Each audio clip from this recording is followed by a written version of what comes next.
Filipinos are mostly Catholics, and so I'm sure you can imagine the celebration in the Philippines and in the hearts of Filipinos all over the world when we had our first ever saint in the person of Saint Lorenzo Ruiz. Of course, now we have two, Saint Lorenzo Ruiz and Saint Pedro Calungsod.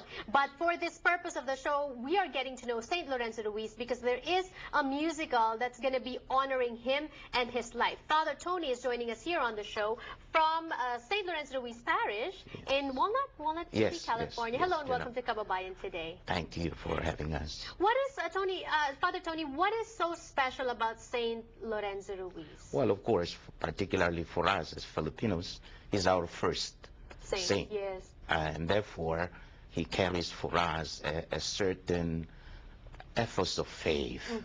And I am familiar with him. Some of us are familiar with his story, but for the viewers who are not, what is so striking? What is so impressive about his life? I think what is make it more significant is that he lived an ordinary life. He was ordinary, like most of us.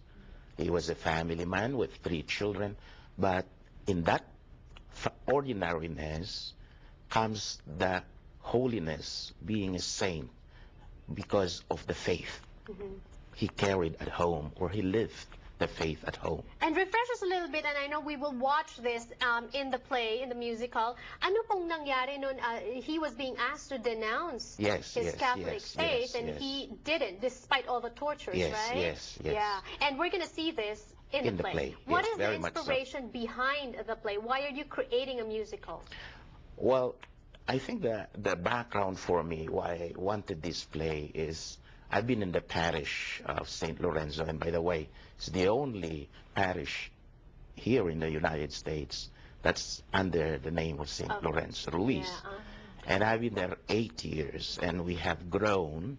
We have built a beautiful, beautiful church, but the church is only a church as to the people in that church. And it's a very, very beautiful people, very faithful people.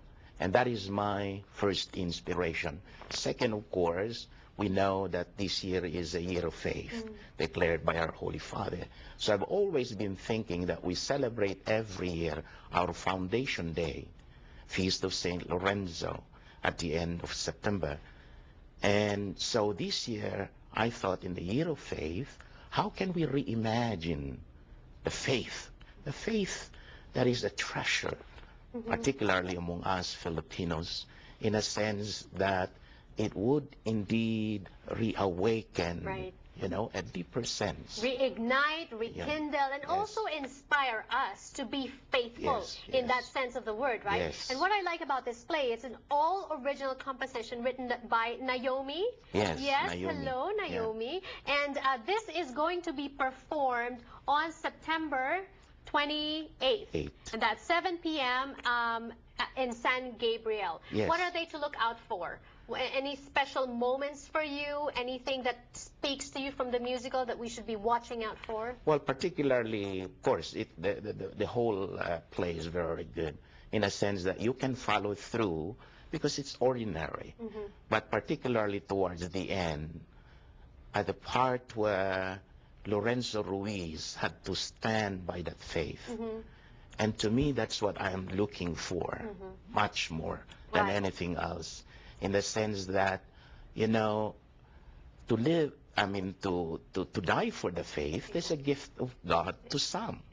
But to live that faith is a gift and a call of God to all of us. And music is always a gift. And that's why in a musical, we will hear performers from Paso, also singers that we are familiar with. One of them is Erwin Andaya, who sang an original song for us that we will see when we go and watch this musical. Thank you, Father. More power to you. And I'll leave you with Erwin's song. Thank you for joining us today on the show. See you again tomorrow.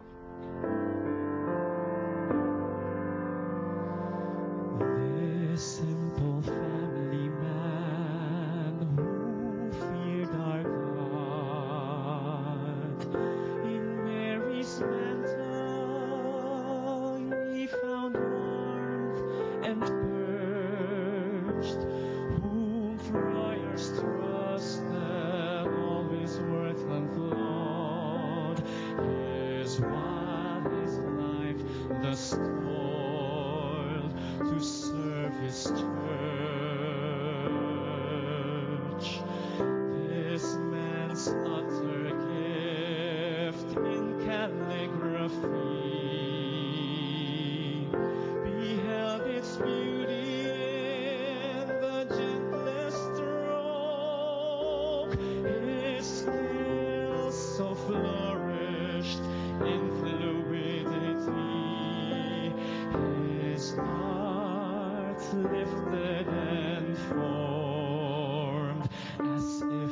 spoke.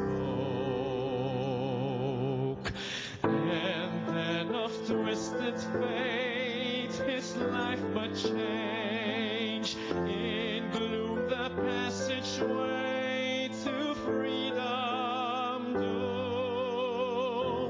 Christians deemed of life